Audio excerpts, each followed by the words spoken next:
Bismillahirrahmanirrahim.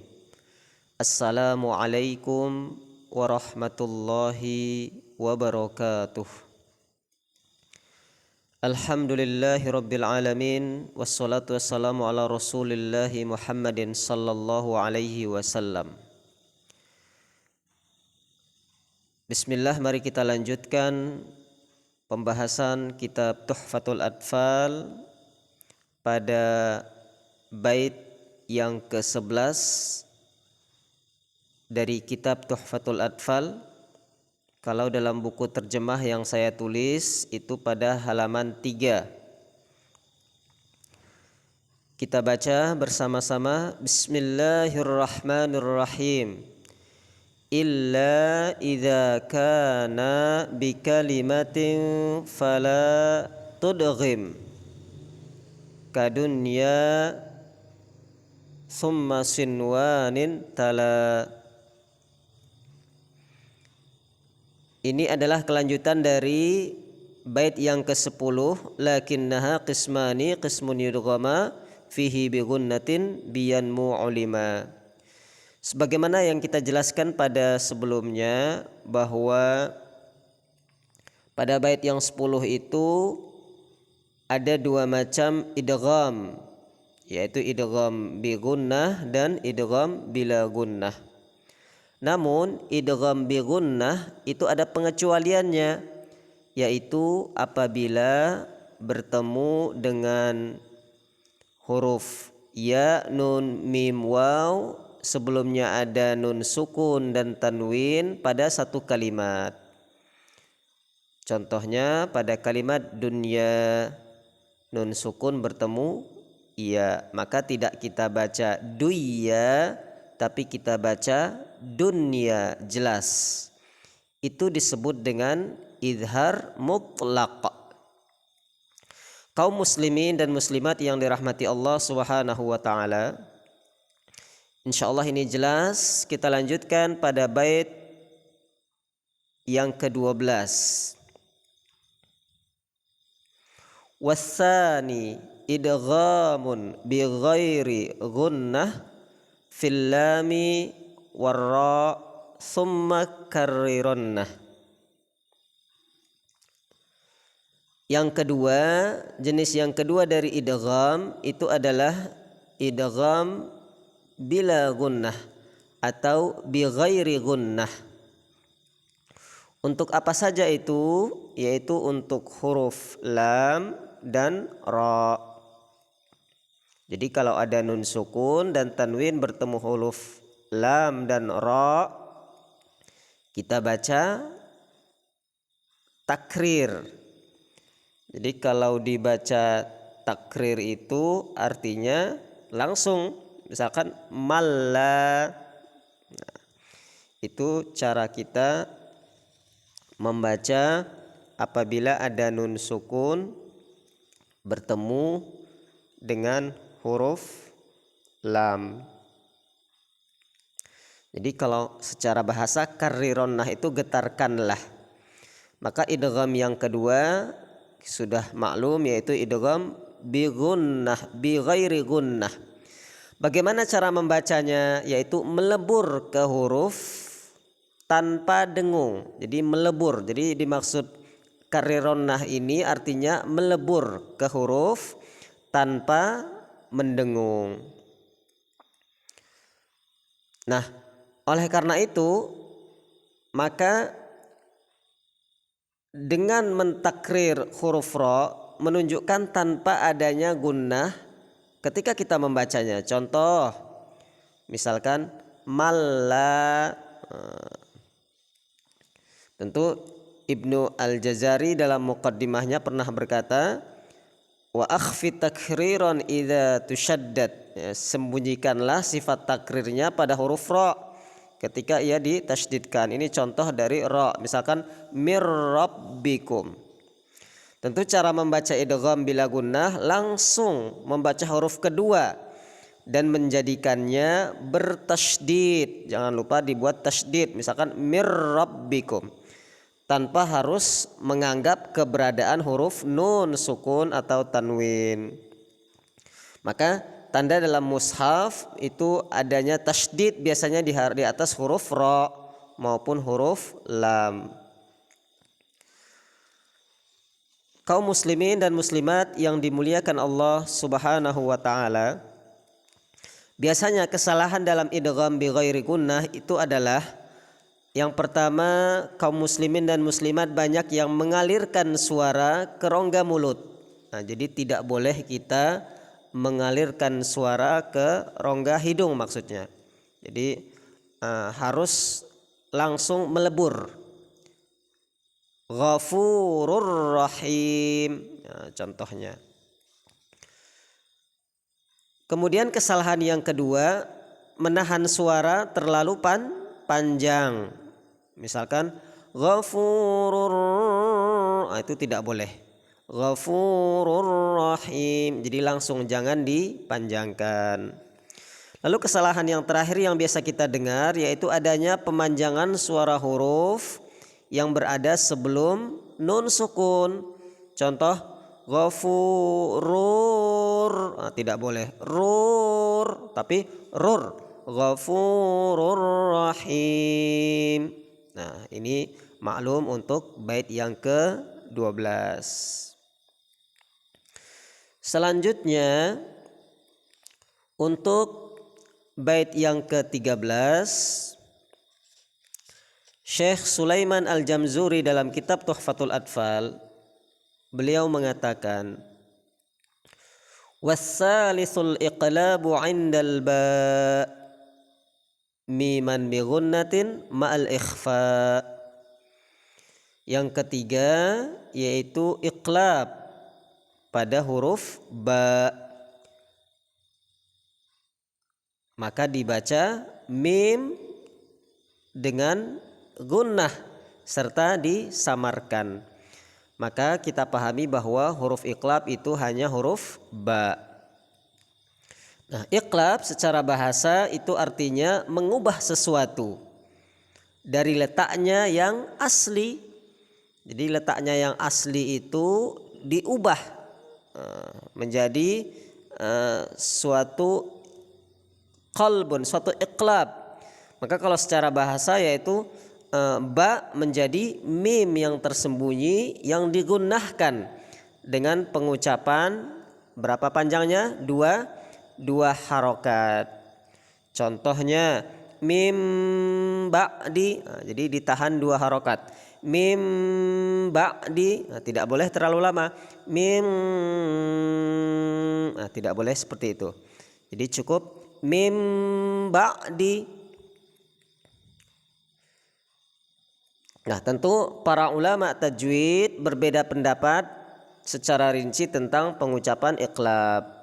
Jadi ada jalur syatibiyah, ada jalur thayyibah, dan memang ulama-ulama qiraah berbeda pendapat. Tapi kita memakai yang sudah biasa dan banyak dipakai oleh para mayoritas umat Islam, jumhur minal qari'in. Selanjutnya tentang iqlab, Imam Al-Jamzuri menjelaskan pada bait yang ke-13 ini bahwa mengubah nun sukun atau tanwin menjadi mim secara lafaz bukan tulisan. Jadi yang diubah itu adalah lafaznya, bukan tulisannya. Ya, jadi tulisannya tetap tapi bacanya berbeda. Tetapi disertai dengan ikhfa dan gunnah. Jadi ada samar-samar dan ada dengung. Contoh mim ba'di. Nah, demikian. Jadi menyisakan sedikit celah di antara 2 bibir.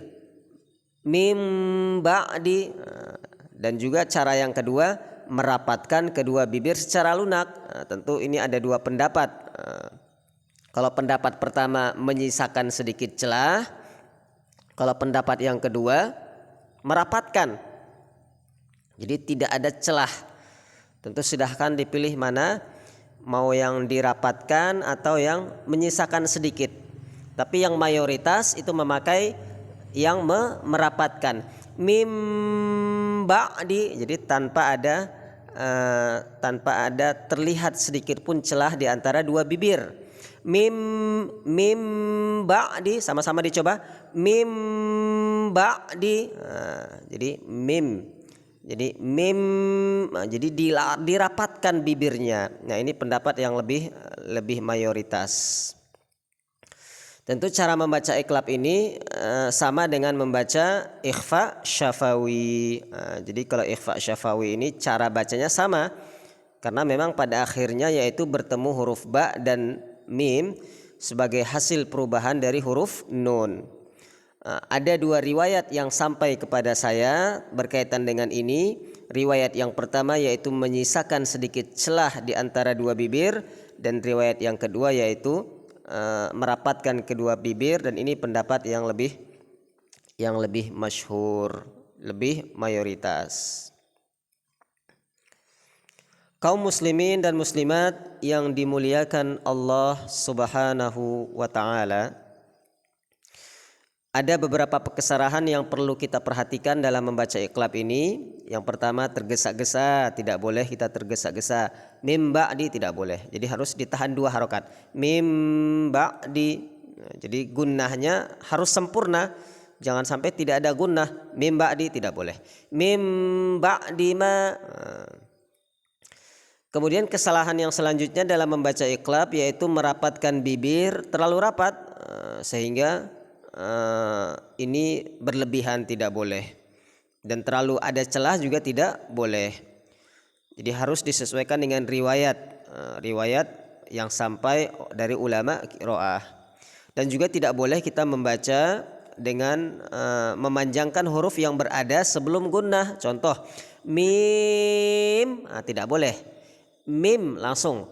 Mim ba'di, tidak boleh kita baca mim, tidak boleh. Itu kesalahan yang biasa kita dengar, dan itu mudah-mudahan tidak terjadi kepada kita semuanya yang mendengar pembelajaran ini. Kaum muslimin dan muslimat yang dirahmati Allah, kita lanjutkan pada bait yang ke-14. Warabi'ul ikhfa'u indal fadil minal hurufi wajibun lil fadil.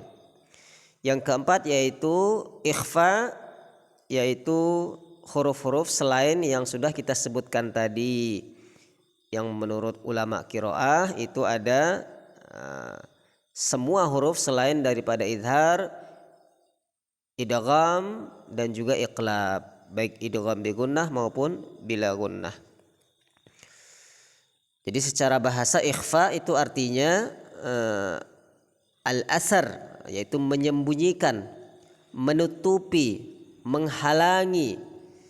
Tapi kalau secara istilah menurut Dr. Aiman Rushdi Suwaid pada kitab Tajwidul Musawwar, dikatakan menurut beliau bahwasanya secara istilah yaitu mengucapkan huruf dengan sifat di antara idhar dan idgham. Jadi antara idhar dan idgham. Jadi di antara jelas dan dengung, maka itu disebut dengan ikhfa. Tentu ini adalah pendapat dari Dr. Aiman Rushdi Suwaid dalam kitab beliau Tajwidul Musawwar. Kaum muslimin dan muslimat yang dirahmati Allah Subhanahu wa taala, ada 15 huruf. Kalau kita lihat kepada kitab Tuhfatul Atfal, beliau mengatakan dalam kitabnya, yaitu fi khamsatin mim ba'di asyrim ramzuha, pada bait yang ke-15, fi kilmi hadzal baiti qaddammantuha. Jadi ada 15 huruf yang terangkum pada bait sif dza thana kam jada syakhsin qad sama dum tayyiban zid fi tuqan dha zalima.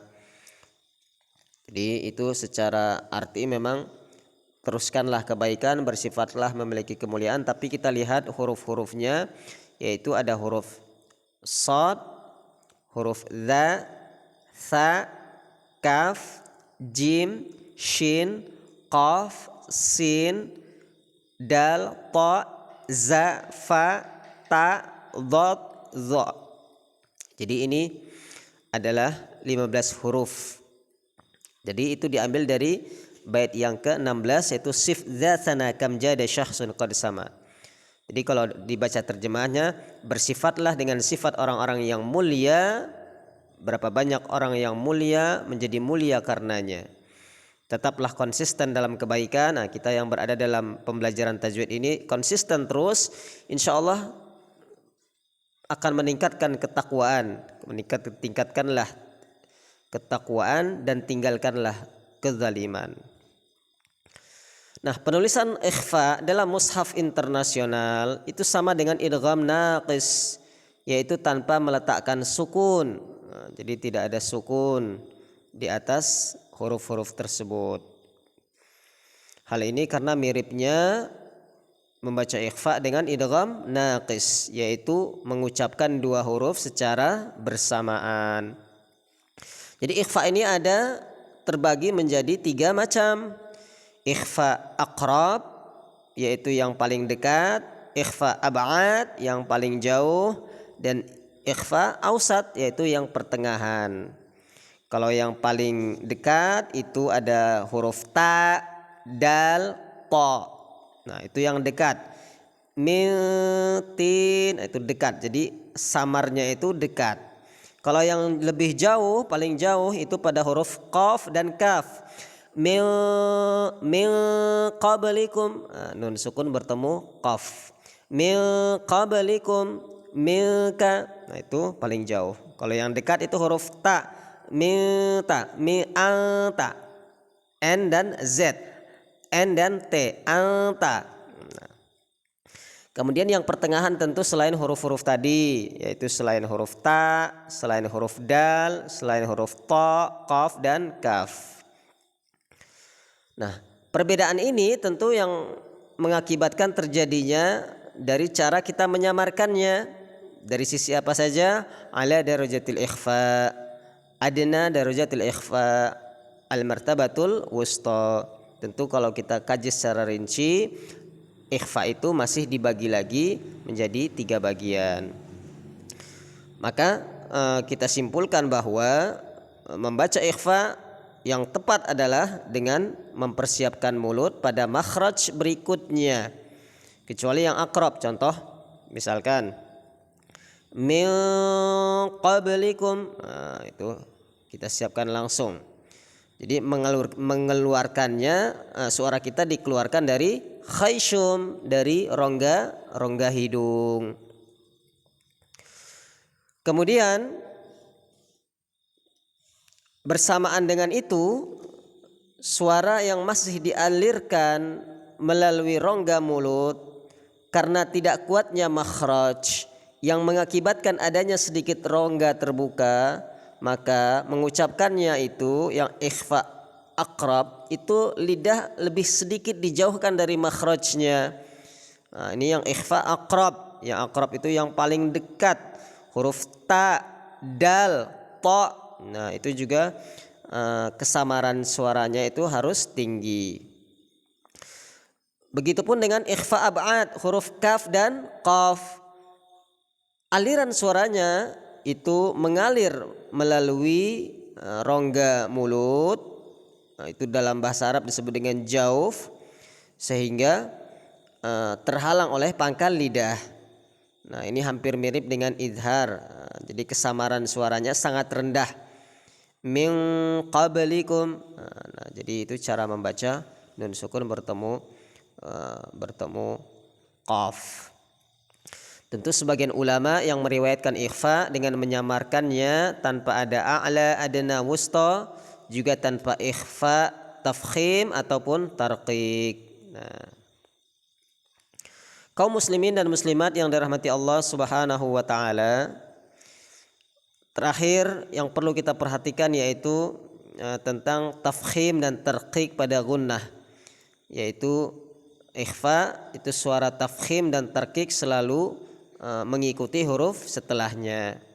Jadi apabila huruf gunnah bertemu dengan huruf tafkhim, maka suara gunnah itu harus bertemu dengan huruf-huruf tarqiq dan suaranya berubah menjadi tarqiq.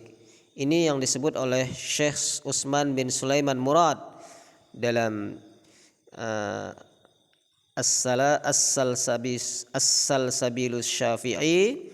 Jadi beliau berkata, wa fakhimil ghunnata intalaha huruful isti'la laula la siwaha. Bacalah gunnah dengan tafkhim, dengan tebal ya, dan itu diikuti dengan huruf-huruf isti'la. Karena memang huruf isti'la itu adalah huruf-huruf tafkhim. Nah, tentu yang harus kita perhatikan dalam pengucapan ikhfa yaitu tidak boleh tergesa-gesa. Jadi kita tidak boleh tergesa-gesa dalam membaca bacaan ikhfa. Misalkan syai'in qadir, ainu jariyah, anfusikum, unzur, kasyajaratin thayyibah. Nah, itu juga harus kita baca secara perlahan. Dan juga kita tidak boleh mengizharkan bacaan. Kesalahan yang biasa kita lihat pada kaum muslimin yaitu sama dengan iqlab, idgham dan sebagainya, yaitu memanjangkan kadar huruf sebelum gunnah. Contohnya minkum, tidak boleh. Minkum, tidak boleh kita baca tidak boleh. Itu namanya menambah kadar panjang huruf. Kaum muslimin dan muslimat yang dirahmati Allah Subhanahu wa taala, inilah tentang halaman yang ketiga yang bisa kita jelaskan. Maka berbahagialah kita yang bisa memahami ini. Mudah-mudahan ini bisa menjadikan hasanah ilmu untuk kita semuanya. Dan inilah yang disebut dalam ilmu tajwid disebut dengan ikhfa hakiki. Jadi ditandai dalam mushaf dengan mengosongkannya. Jadi ikhfa hakiki ini nun ataupun tanwin, nun sukun maksudnya, dan tanwin itu ditulis dengan mutatabi'aini. Karena memang ikhfa adalah pertengahan huruf-hurufnya pada makhraj, yaitu yang terkait dengan tempat keluar huruf-huruf tersebut. Nah, kita harus berhati-hati ketika ikhfa itu kita menempelkan ujung lisan pada gigi seri. Nah, itu tidak harus, hati-hati, tidak boleh. Maka harus jelas ankum, kuntum, minkum. Nah, itu semuanya harus kita pahami terlebih dahulu. Barakallah untuk kita semuanya, mudah-mudahan bermanfaat, menjadi amal jariyah. Silahkan ajarkan kepada teman kita, keluarga kita, anak kita, istri, suami kita menjadi amal jariyah. Kesimpulannya pada halaman yang ketiga ini, Syekh Sulaiman Al-Jamzuri ingin mengajarkan kepada kita tentang prinsip dasar bagaimana idgham bi gunnah, bagaimana idgham bila gunnah, bagaimana iqlab, huruf-huruf iqlab, bagaimana membaca ikhfa dan sebagainya. Mudah-mudahan bermanfaat, dan kita tutup ta'lim kita dengan membaca kafaratul majlis. Subhanakallahumma wa bihamdika asyhadu an la ilaha illa anta astaghfiruka wa atubu ilaih. Tetap semangat, jangan kendor semangatnya. Ini baru awal-awal, masih halaman 3. Insyaallah ada halaman-halaman selanjutnya, dan Allah mudahkan kita selalu insyaallah. Assalamualaikum warahmatullahi wabarakatuh. Kita berdoa sebentar karena kita dalam majelis ilmu. A'udzubillahi minasyaitonirrajim. Bismillahirrahmanirrahim. Alhamdulillahirabbil alamin wassalatu wassalamu ala asyrafil anbiya'i wal mursalin wa ala alihi washabbihi ajma'in. Baik, kita angkat tangan kita semuanya. Allahumma arhamna bil Qur'an waj'alhu lana imama wa nura wa huda wa rahmah. Rabbana zidna ilman nafi'a warzuqna tilawatahu ana al-laili wa atrafan nahar. Rabbana hab lana min azwajina wa dzurriyyatina qurrata a'yun waj'alna lil muttaqina imama. Allahumma la tada' lana fi maqamina hadza dhanban illa ghafartah wa la hamman illa farajtah wa la daynan illa qadaitah wa la hajatan min hawaijid dunya illa qadaitaha ya arhamar rahimin. Ya Allah, Engkau kumpulkan kami di majlis ini dalam mempelajari kitabullah, dalam mempelajari kitabmu, hukum-hukum bacaan kitabmu ya arhamar rahimin. Mudahkanlah kami dalam membaca Al-Quran, menghafal Al-Quran, karena janjimu membaca dan menghafal Al-Quran itu mudah ya Allah. Ya Allah, mudahkanlah kami jamaah ini, mudahkanlah jamaah majlis ta'lim Darul Hidayah ini ya Allah. Angkat semua kesulitan yang ada pada jamaah Darul Hidayah ini ya Allah. Berikanlah keberkahan hidup, kemuliaan hidup, karena kami semuanya meluangkan waktu ingin mempelajari kitabullah, kitabmu ya arhamar rahimin. Ya Allah, jikalau ada di antara kami yang sakit maka sembuhkan ya Allah. Jikalau ada di antara kami yang punya lilitan masalah, angkat masalahnya ya Allah. Jikalau ada di antara kami yang mendapatkan musibah, bantulah dia ya Allah. Allahumma ij'al jam'ana hadza jam'an marhuman. Ya Allah, jadikanlah jamaah ini jamaah yang Engkau ridhoi, yang Engkau berkahi, yang Engkau muliakan dunia dan di akhirat ya Allah. Engkau menjadikan kami umat-Mu yang terbaik sebagaimana janji Rasul-Mu adalah orang-orang yang mempelajari Al-Qur'an dan mengajarkannya, itu adalah termasuk orang-orang yang mulia ya arhamar rahimin. Rabbana atina fid dunya hasanah wa fil akhirati hasanah wa qina adzabannar. Subhana rabbika rabbil izzati amma yasifun wa salamun alal mursalin walhamdulillahi rabbil alamin. Al-Fatihah. A'udzu billahi minasyaitonir rajim. Bismillah.